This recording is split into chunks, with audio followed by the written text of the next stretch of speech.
Hi folks, Knut Craft here. So for the last week or so I've been working on a new project. I'd like to share it with you guys. I've been teasing this on my social media. Some of you have commented on there, guessed what I've been working on, and now I'm going to reveal what I've been working on. These are the legs of a Shopsmith I recently acquired. Unfortunately, I've lost a lot of the footage. I'm not sure exactly what happened, but we'll make the best of what we have. So I'll be showing you some steps and then I'll explain as much as possible. Let's have a look. So I started off using a brass wire brush on a drill, just trying to go at it and see what happens.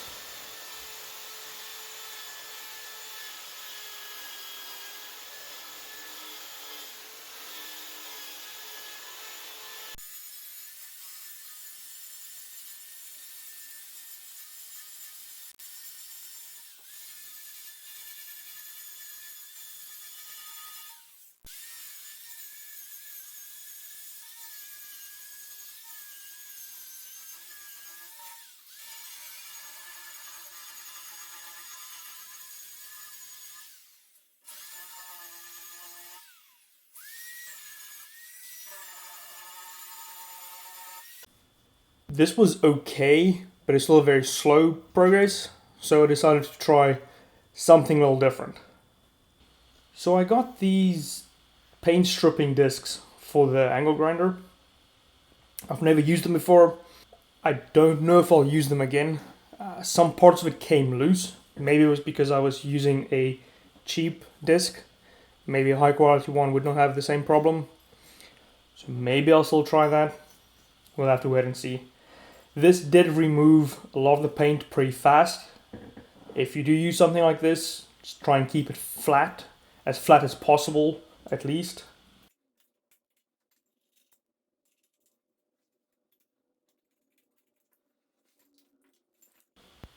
So I've removed a lot of the paint now, and I'm using this orbital type sander. I've got a 220 grit on there, which is way too fine. I should have used something more coarse. But that's why we're here. We're here to learn. I'm going to learn, and hopefully someone will be learning with me. Also, when I started using this, I wasn't applying enough pressure. I would suggest putting a lot of pressure on it, lean into it, and just let it do its work.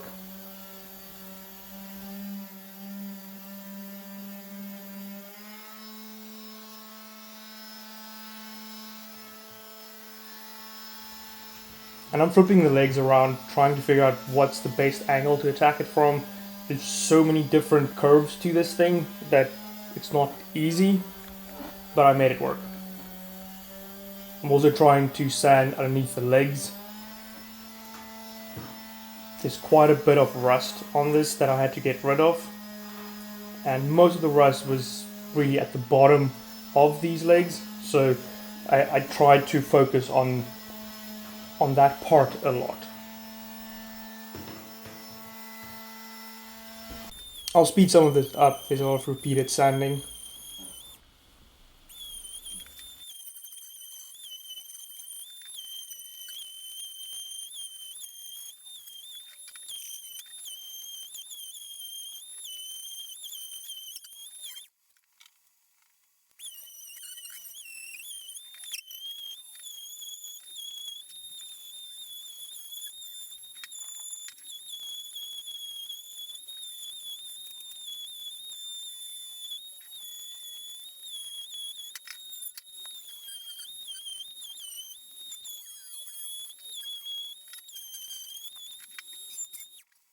And I'm really just using everything I have available to me to try and get all of the rust and all the paint off.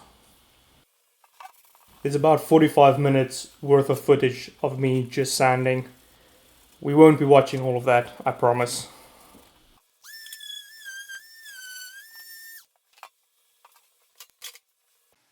I'm using some acetone here to help clean this off. You could also use something like tacky cloth.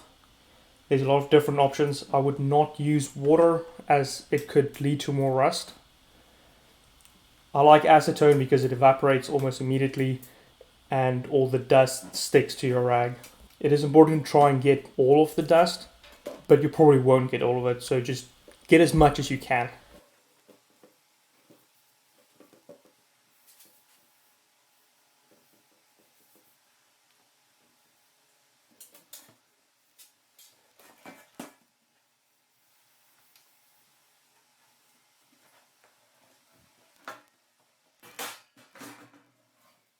So here I'm doing something I really don't need to do. I just decided that I've never done any body work and this is a pretty low risk place to start and learn. So I decided to get myself some body filler. This is made for vehicles, but it'll work on any sheet metal. Now, as I said, I've never done this before and I keep referring back to the instructions.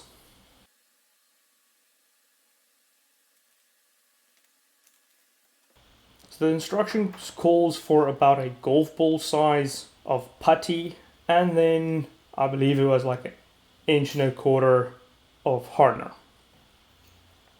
So I just have all of this in a paper plate where I'll be mixing it.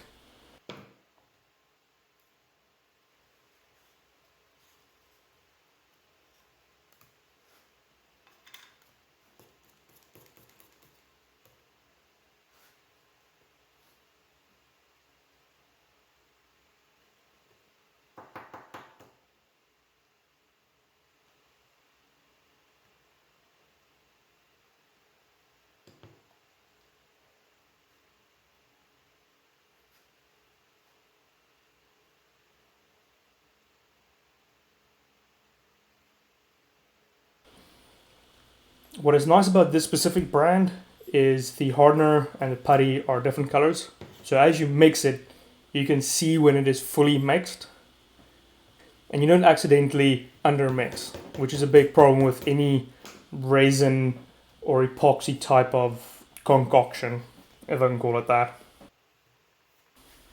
So I just keep mixing, trying to get a uniform color here. And this stuff stinks. I'm wearing my respirator here and I could not smell anything. But after I was done getting all of this on, I was very, very happy that I had these on because that smell just immediately hit me. It went into the house as well. This should be done in a well ventilated space. Unfortunately, I don't have that, so I had to make the best with what I had.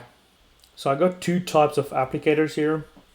I got a normal metal putty knife. This works great for mixing. I would not use this to apply to metal. And then I also got the soft silicone-like applicators. They're made by the company I got the putty from, and it works a charm.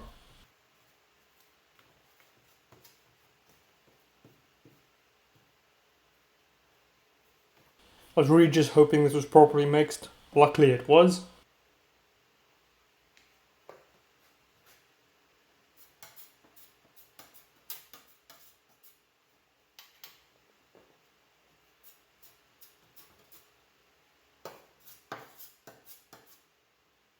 As I mentioned, the metal putty knife wasn't the right choice, so this is why I switched here. And this made life a lot easier. Just apply constant pressure, smooth movements, and it's actually fairly easy.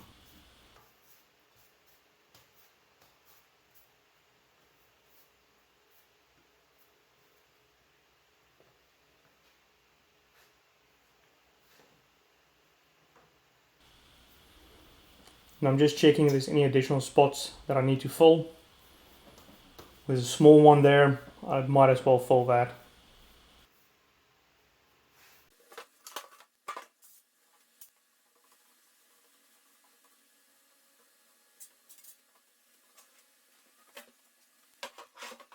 Because I wanted to learn as much as possible, I decided to do this on both legs.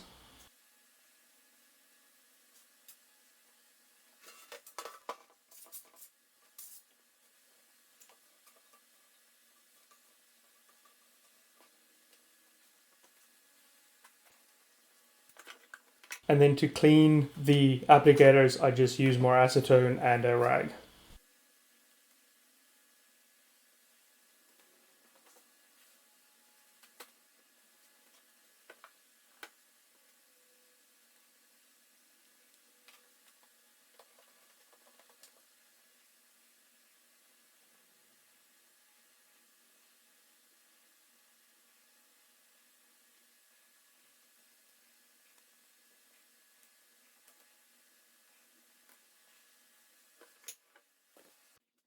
Okay, so we're back.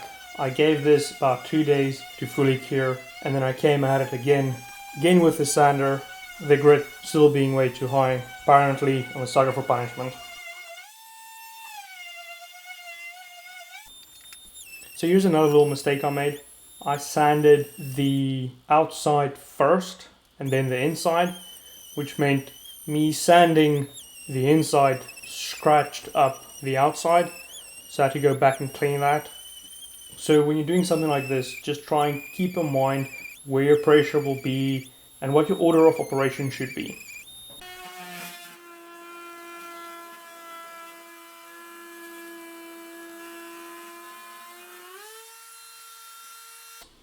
And now for the fun part, more cleaning.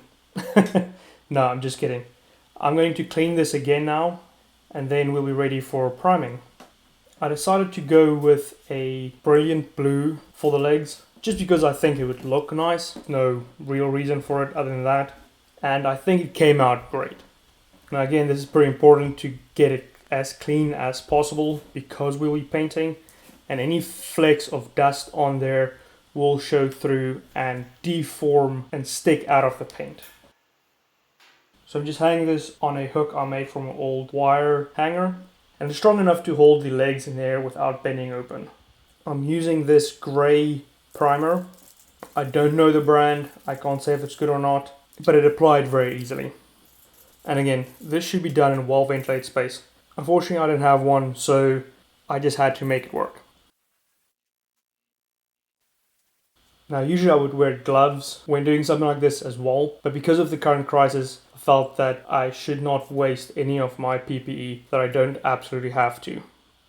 It feels like anyone making a video these days has to drop in something about this, but also think that none of us can really stop talking about it, unfortunately. So I'm just going to apply a good layer as much as possible, try and get everything covered, and then I'll let it hang for a bit to dry.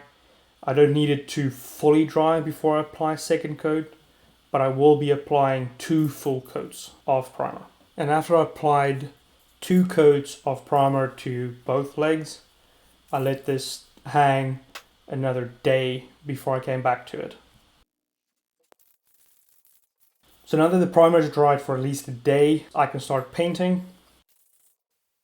I'm using the same brand of paint as I used for the primer. I'm hoping that'll give me the best results.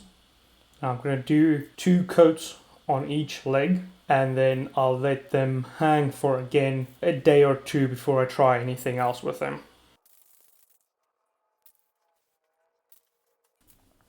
And that's been my process. I'll leave you guys with some footage of me spray painting.